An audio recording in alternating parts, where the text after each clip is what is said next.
Okay, we're going to have a look at how to punctuate direct speech today.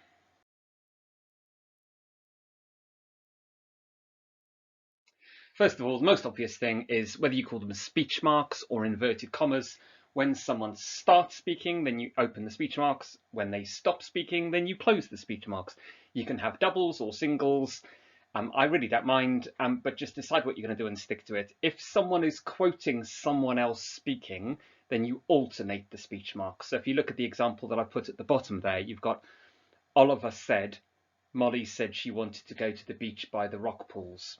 Okay, so here Oliver is speaking, and so you open the double speech marks I've got for when Oliver is speaking, and right at the end I've closed them when he finishes, but in the middle he's quoting something that Molly said. So I've got Oliver said, and I've got the double speech marks, Molly said she wanted to go to, and now we've got the single speech marks, what Molly said, and we close the single speech marks after pools. Okay, and then we close the double speech marks because Oliver has now finished speaking altogether. Okay, hope that makes sense. Next rule, new speaker capital letter. And that means that as soon as you open speech marks for a new person speaking, you must have a capital letter. If you look at that top example, okay, it says, "Stop," shouted the angry tortoise. Now that's fairly obvious because that stop is right at the beginning of the sentence, and so you would be a bit stupid if you didn't have a capital letter for it, wouldn't you? But then sometimes you switch that round, don't you? And you don't say stop first, you say the angry tortoise shouted stop.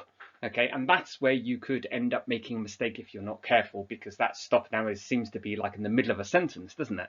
Okay, but it's the beginning of the speech sentence. You've just opened speech marks for a new speaker, so you need a capital letter. Okay, don't get that wrong.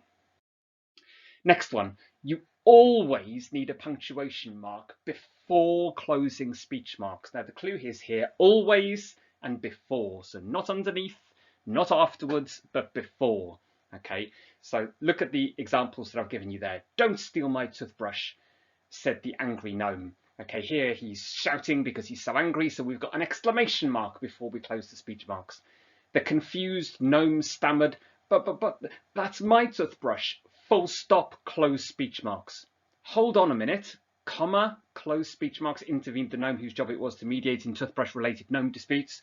Why should we? Question mark, close speech marks, chorused the Donzy of gnomes. Can you see now, whatever it is, whether it's an exclamation mark or a question mark or a full stop because you're right at the end of the whole sentence, or a comma because you've got like the said bit about to happen, whatever it is, you've got to have a speech mark, a punctuation mark, I mean, before you close the speech marks. You've got to have a comma, a question mark, a full stop, or an exclamation mark. Okay, you've got to have a punctuation mark before you close the speech marks. Okay, next rule, NSNP, new speaker, new paragraph. What that means is if you've got a conversation, let's say between two people, okay, and then every time the speaker changes, you start a new paragraph. So here we've just got a two-word conversation. "Hello," said Brian. Kevin replied, "Hello." Okay, and after Brian, okay, Kevin is about to speak, and that's the sentence in which he's about to speak. And so you start a new paragraph to show that the speaker has changed. Every time the speaker changes, you start a new paragraph. You notice that you started at the beginning of that sentence. So I can't start a new paragraph after replied, can I? Because that would be starting a new paragraph in the middle of a sentence. I can't have Kevin replied, comma, and then start a new paragraph, because I can't end the previous paragraph with a comma. That would be ridiculous. Okay, so the new paragraph starts at the beginning of that sentence. So really, instead of NSNP, it should be "Why San Patbot Sutons." Okay, you start a new paragraph at the beginning of the sentence in which the new speaker speaks. But if you find that difficult to remember, remember NSNP. So therefore, you should never see speech marks being closed and opened next to each other on the same line. Look at that. This is impossible. You should never see it. You can't have those speech marks closing and then opening in the middle there right next to each other. That just cannot happen, okay? Because either it's a new person speaking, in which case it should be on a new line, new paragraph, okay? Or it's the same person speaking, in which case why did you close the speech marks? Okay, so you should never find that happening. Next one, if the said bit comes before the speech, you need a comma to introduce the speech. What I mean by that is if you say, Bob replied, if you keep arguing, I'll confiscate your fishing rods, okay, then that Bob replied bit, it's introducing the speech, isn't it? So you have a comma and then you open the speech marks. Okay, now it's probably worth us looking at some other examples here of where you interrupt the speech with the said bit. Okay, and that's where people can sometimes get a little bit confused. So here we've got, we want to eat your hamster, said Fred's new neighbour. He looks delicious. Okay, and we want to eat your hamster, said Fred's new neighbour, because he looks delicious. Now, just have a look at the punctuation in the middle of that. Okay, the first bit is reasonably obvious, isn't it? We want to eat your hamster, said Fred's new neighbour. Now, notice then I've got a full stop, open speech marks again, because Fred's new neighbour is carrying on speaking, and then I've got a capital letter. Now, the reason why I had a full stop after neighbour is that Fred's new neighbour rather, is speaking two complete sentences. Two sentences, he's saying.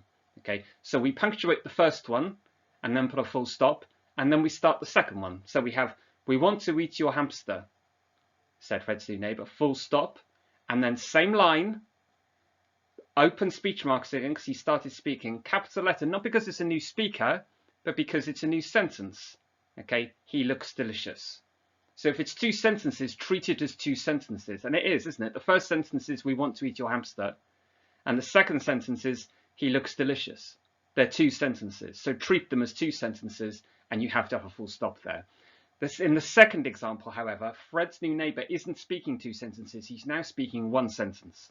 Listen to it. These are the words he speaks. He says, we want to eat your hamster because he looks delicious. Now that's one sentence. And so therefore you cannot have a full stop anywhere in the middle. Okay, and this is where the commas come into play, don't they? Obviously after hamster, because you've got to have a full punctuation mark before closing the speech marks. And then after neighbour, you need one because you're going to introduce now the rest of that speech carrying on. And it's not a capital B for because it's not a new speaker and it's not a new sentence. It's the same sentence carrying on. Okay.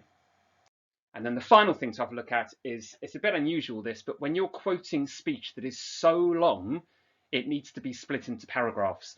And an example of this would be if you were quoting someone who was giving a very long speech. Okay, so for instance here there are some extracts here from a speech by Nelson Mandela. So he says, massive poverty and obscene inequality are such terrible scourges of our times. So much of our common future will depend on the actions and plans of these leaders. They have a historical opportunity to open the door to hope and the possibility of a better future for all. Sometimes it falls upon a generation to be great. You can be that great generation. Let your greatness blossom. Of course, the task will not be easy, but not to do this would be a crime against humanity, against which I ask all humanity now to rise up. Now, here this is just a few extracts from a really long speech, okay? But because it's such a long speech, actually, if you were writing it down, you'd probably want to split it into some sections, into some paragraphs. Now, what's interesting here is that, can you notice at the beginning of the paragraphs, you have the speech marks, okay? Look at the end of that first paragraph, though, after a better future for all, okay? And there's no speech marks closing it. And that's because he hasn't finished speaking yet. You're still quoting from this really long speech and it's still Mandela speaking. But when you start the next paragraph with sometimes it falls, you open the speech marks again just to remind the reader that someone's still speaking. And it's not until the very end, after rise up, that you'll close the speech marks to show that they've finally stopped. Okay? If you found that useful, then please like it and share it and subscribe to English Gorillas.